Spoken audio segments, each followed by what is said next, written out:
스토리가 있는 바이블.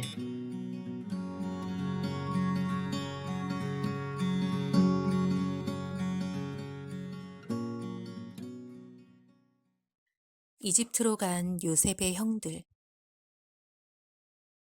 세월은 흘러 야곱은 할아버지가 되었습니다. 그런데 야곱은 웃는 일도 기쁜 일도 없는 사람처럼 살았습니다. 야곱이 이렇게 슬퍼하며 살게 된 것은 요셉이 사나운 짐승에게 잡혀 죽었다는 말을 형들이 전해준 후부터였습니다. 야곱의 다른 아들들은 모두 결혼을 했고 자녀도 낳았습니다. 모든 식구를 합하면 70명이나 되었지요. 그 많은 식구는 한 식구처럼 가까이 모여 살았습니다. 야곱의 아들들은 함께 힘을 모아 가축을 돌보았습니다. 야곱은 여전히 굉장한 부자였습니다. 소와 양과 당나귀와 낙타가 아주 많았지요. 그런데 야곱이 사는 곳에 아주 오랫동안 비가 내리지 않아 가뭄이 들었습니다. 가뭄으로 들판의 곡식들이 잘 자라지 않았지요. 소와 염소 같은 가축들이 먹는 풀도 잘 자라지 않았습니다. 풀을 충분히 먹지 못한 소들은 우유를 만들어낼 수 없었습니다.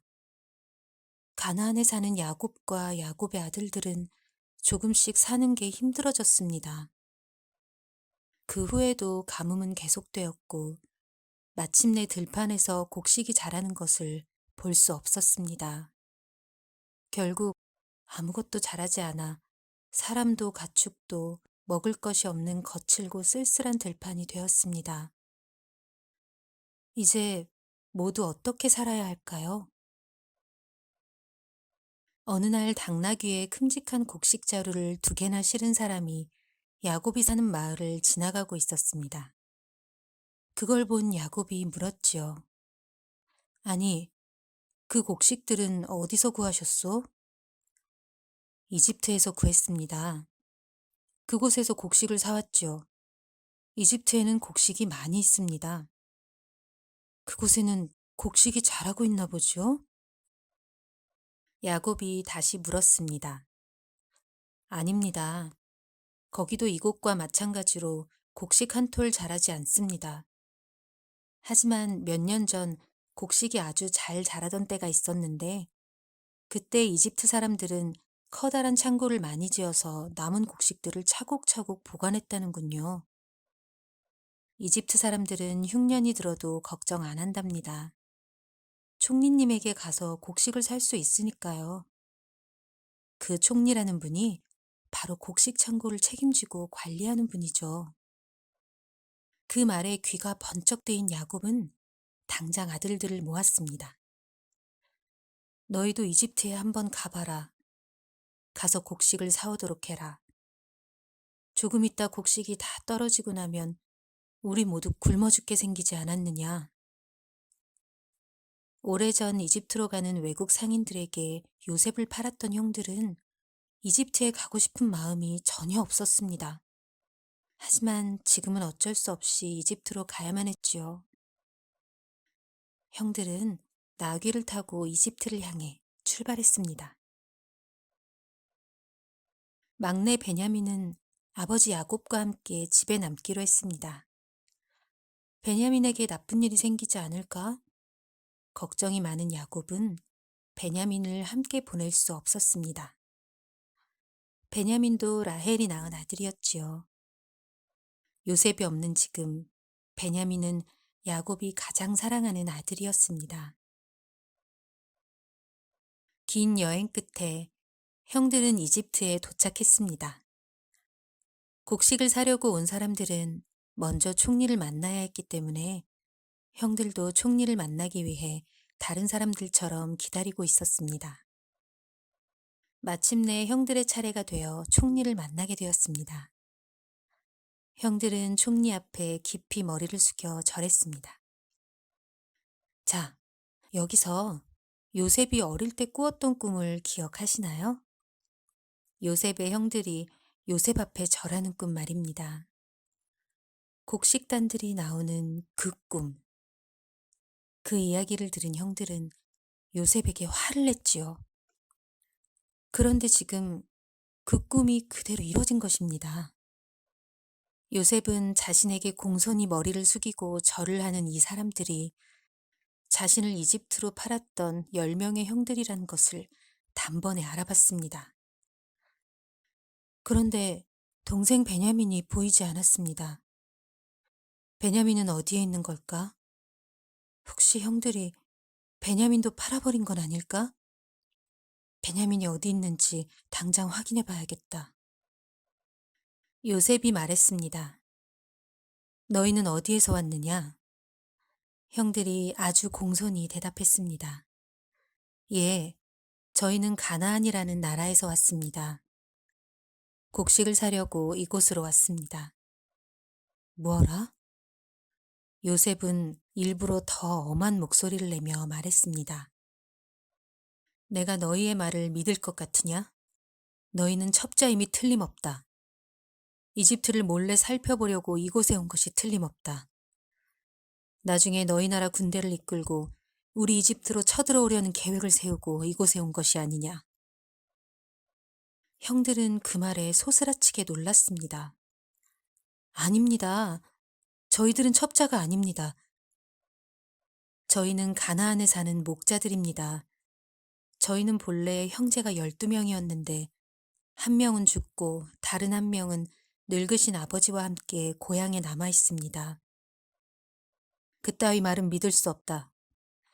여봐라, 이 자들을 당장 감옥에 가두어라. 요셉은 정말로 형들을 감옥에 가두었습니다. 이제 형들은 감옥에 갇히는 것이 어떤 것인지 실제로 경험하게 되었지요. 사흘이 지나고 요셉은 형들을 감옥에서 풀어주었습니다. 너희 중 한 명, 저기 시므온은 계속 감옥에 가두어 두겠다. 다른 사람들은 돌아가도 좋다. 하지만 너희들이 다시 돌아올 때는 너희 막내 동생을 데리고 와야 한다. 막내 동생을 데리고 오면 너희가 한 말을 믿어주겠다. 너희가 첩자가 아니라는 것도 믿어주겠다. 하지만 너희가 만약 너희 막내 동생을 데리고 오지 않는다면 곡식을 살 생각은 꿈에도 하지 말아라. 내 말을 명심해라. 그 말을 들은 형들은 무섭고 슬퍼서 서로 속삭였습니다. 예전에 우리가 요셉에게 몹쓸 짓을 했기 때문에 이런 벌을 받는 거야. 우리가 동생을 팔아버렸잖아. 요셉이 울면서 도와달라고 말할 때 못 들은 척 무시했잖아. 그때 한 잘못 때문에 지금 벌을 받는 것 같아. 형들은 자기들이 지금 주고받는 말을 총리가 알아들으리라고는 꿈에도 생각하지 못했습니다. 하지만 요셉은 형들의 말을 다 듣고 있었습니다. 그 말을 듣던 요셉은 눈물이 나서 그 자리에 있을 수 없었습니다. 급히 옆방으로 뛰어가 엉엉 울었지요. 형들 앞에서 울 수 없으니까요. 앞으로 얼마 동안은 형들 앞에서 계속 엄하고 무서운 총리인 것처럼 대할 생각이었습니다. 사실 요셉은 형들을 만나 아주 기뻤습니다. 아버지와 동생 베냐민이 아직 살아있다니 그것도 기뻤습니다. 거기다 형들이 예전에 자기에게 못되게 굴었던 일을 후회한다는 말까지 들었으니까요. 형들은 곡식을 사도 좋다는 허락을 받았습니다. 요셉의 종들이 자루 가득 곡식을 담아주었습니다. 그리고 형들이 곡식을 사면서 낸 돈을 곡식 자루에 도로 넣었습니다. 곡식 제일 위에 슬쩍 올려놓았지요. 총리가 된 요셉이 그렇게 하라고 시켰기 때문입니다. 형들은 다시 고향 가나안으로 돌아가고 있습니다. 곡식을 잔뜩 싣고서 말입니다. 하지만 둘째 시므온은 이집트 감옥에 남겨둔 채 돌아가는 길이었습니다. 집에 돌아온 형들은 아버지에게 이집트에서 있었던 모든 일을 이야기했습니다. 그리고 자기들의 곡식 자루를 열어 사온 곡식을 보여드렸지요. 곡식 자루에는 곡식이 있고 그 위에 돈도 있었습니다. 형들이 곡식을 사면서 냈던 바로 그 돈 말입니다. 돈을 발견한 형들은 총리가 자기들을 도둑이라고 생각할지 모른다는 이야기도 아버지에게 했습니다. 형들은 정말 무서웠습니다. 아버지 야곱은 더 슬퍼졌습니다. 처음에는 사랑하는 아들 요셉을 잃었고 지금은 둘째 아들 시므온이 이집트 감옥에 갇혀 있기 때문입니다. 그리고 다음에는 베냐민을 데리고 이집트에 가야 한다는 것입니다. 절대로 그렇게는 못한다. 야곱이 말했습니다. 베냐민까지 잃을 수 없다. 베냐민까지 내 곁을 떠나버리면 내가 어떻게 살겠느냐. 슬퍼서 내가 어떻게 살겠느냐.